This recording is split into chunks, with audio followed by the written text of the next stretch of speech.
Naaalala niyo pa ba ang babaeng ito? Ang nakilala ng publiko bilang si Badyaw Girl. Ito na pala siya ngayon.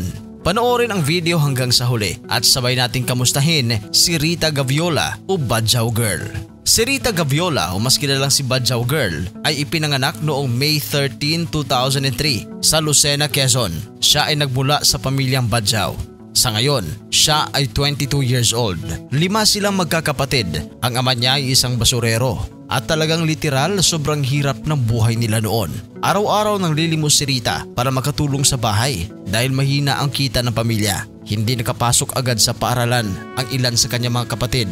Dahil dito, nakakaranas di umano siya ng diskriminasyon dahil sa kanyang panglilimos. Unang nakilala si Rita noong 2016 habang nanghihingi siya ng limos sa Pahiyas Festival sa Lucban, Quezon. Nakunan siya ng litrato ng photographer na si Topher Quinto Burgos. Dahil sa kanyang natural at hindi pangkaraniwang kagandahan, mabilis na nag-viral ang larawan niya sa social media at nabigyan siya ng bansag na Badyaw Girl. Dahil sa viral photo, pinansin siya ng ilang beauty queens tulad nina Hilary Parungaw, Bianca Guidotti at Angelia Ong kung saan nagbigay suporta sila at nagbigay ng tulong sa pamilya. Noong 2016, sumali siya sa Pinoy Big Brother Lucky Season 7 Teen Edition bilang teen housemate at naging kilalang personalidad sa telebisyon kahit na siya ay maagang na-evict sa ikalawang linggo dahil sa pagiging emotional nito kung saan nagwagi nga sa naturang season si Maymay Intrata. Nagbago nga ang buhay ni Rita matapos ito.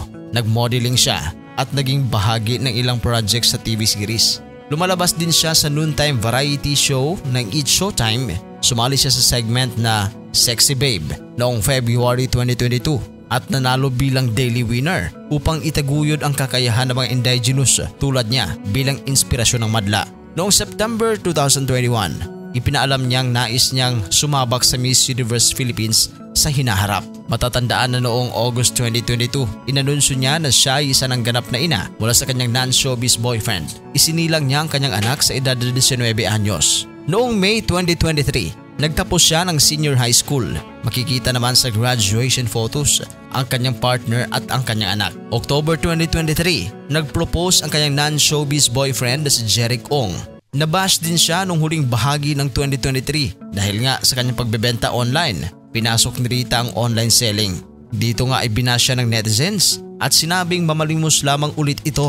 Hanggang ngayon ay ipinagpapatuloy ni Rita ang kanyang pag-aaral, maging ang kanyang modeling gigs paminsan-minsan at aktibo namang nagbibigay ng inspirasyon sa pangalan ng Badyaw community. Aktibo rin siya sa social media. Mayroon siyang 1 milyong followers sa Facebook at sa kanyang iba pang mga social media platforms. Anong reaksyon ninyo dito sa ating video? Mag-comment lang sa ating comment section. At sa mga hindi pa nakapag-subscribe, huwag kalimutang mag-subscribe sa Showbiz Caster. Maraming salamat po.